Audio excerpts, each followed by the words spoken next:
Hey guys, Sean Foster SC Mods here, and I'm just going to go over real quick again drilling a firewall. This time I'm going to do it with a single piece. The other time I did it, it was for a double layer firewall. It takes a little bit longer. I'm going to show you how fast it can go if you use the right cooling.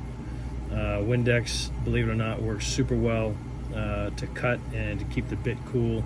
This bit's already cut twice, and this is the same bit you'll be getting. It's high-speed steel, and if you drill on low speed on your drill, number one on mine, and I recommend you clutching it down low. So if you do get this to bite, sometimes these will bite when you're cutting. It doesn't twist out of your hands and break something. The other thing is you want to make sure you first drill a pilot hole before, because when you're drilling this and you're trying to go through and it punches through, this ends up biting and twisting and doing a bunch of things. Sometimes it even busts the bit off there. So drill it first.